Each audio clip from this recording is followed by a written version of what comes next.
Hey guys, okay, so today I have a customer who wants me to engrave these tumblers. She's going on a girls' weekend and she wants me to engrave it for her. So I thought I'd walk you guys through the process of how to engrave a tumbler.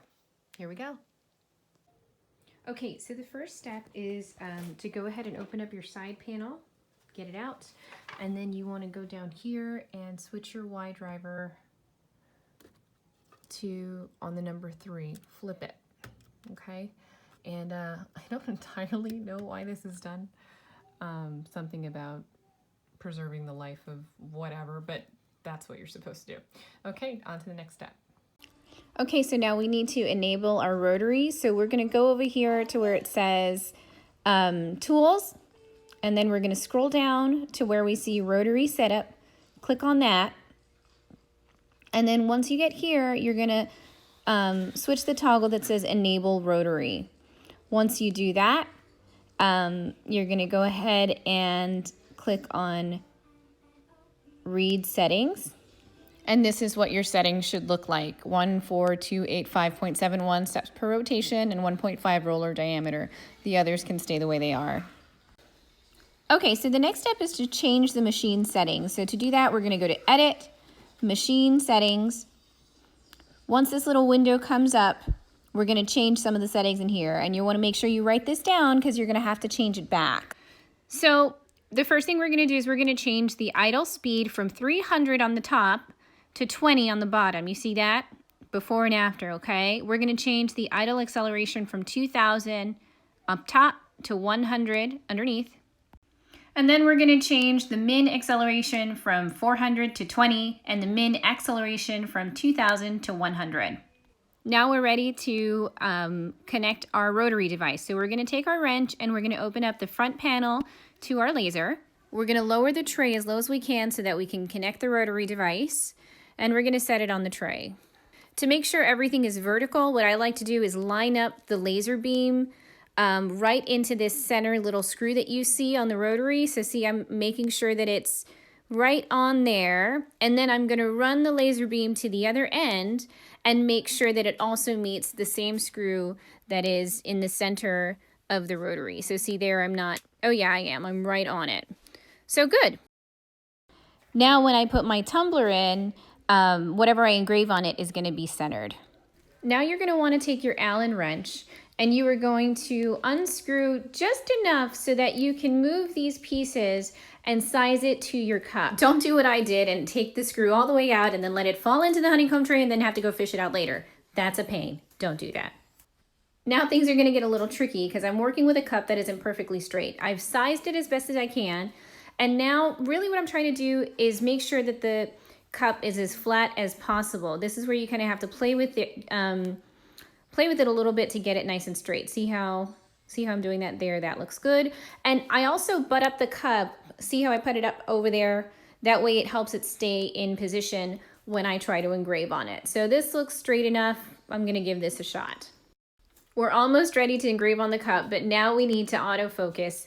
And I'm really cutting it close here because the tumbler is, as you see, I have to force up the autofocus piece and move my tumbler right under it so that I can get it to fit. So I've put it under. I'm gonna go over to the Rita controller and I am gonna go to ZU, main menu, and I'm gonna go all the way down to where it says autofocus, and I'm gonna autofocus my cup.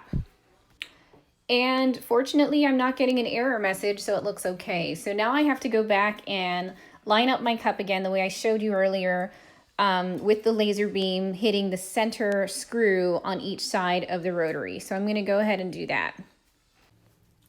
Yay, we're almost done. I've got my cut settings at 300 speed, 45 power, and then here the line interval. One time I had it really choppy, and that's because I wasn't paying attention to this. A good place to be is between 0.06 and 0.08. It's going to depend on the cup. One time I had to go down to 0.03, but that's what's going to make sure that the engraving isn't choppy and it's nice and smooth. Now it's time to frame my piece, and you're going to see here I tried to frame it, but it was really wobbly. Look at that. I don't want that to happen. Not good. So I'm going to have to reposition my little wheels there to make sure that it doesn't wobble when I'm ready to engrave. All right, I repositioned it and now we're ready to go. So I'm gonna frame my artwork, make sure it looks like it's gonna engrave where I want it to, and then I'm gonna start. Here we go.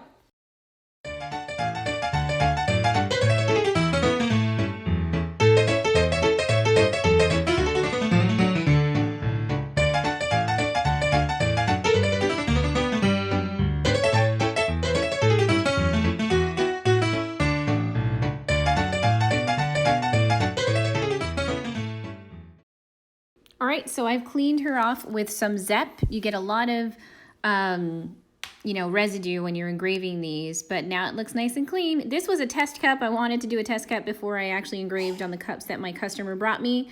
That looks good, so I'll go finish the ones that I really need to work on now.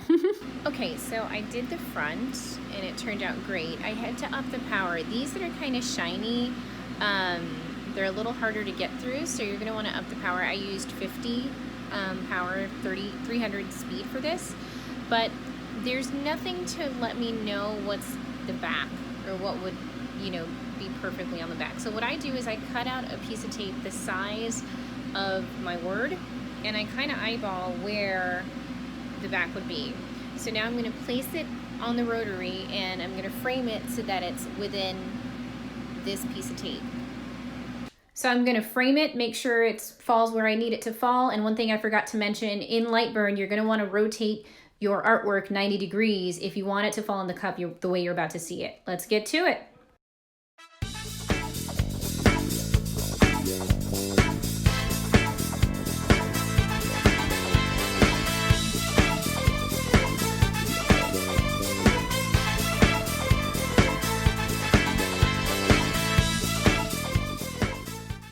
Done engraving. I haven't cleaned them yet. This is what, so you see this one's kind of shiny. I'm gonna clean it. I did clean up this side. Looks great. Looks really cute. And then this one's more like a powdery coating. So I needed more power on this one than I did on this one. So I am gonna go clean them under warm water with some Zep and a magic eraser. And we'll be back.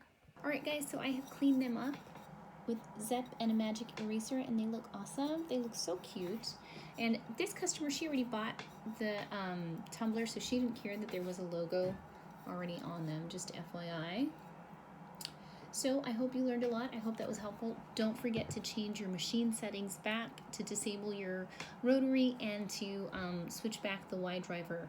And with that, let's get to making. Hopefully this was helpful, and I'll see you guys soon. Hey Maker, don't forget to follow and comment, and I'll see you here next time on That Mom with a Laser.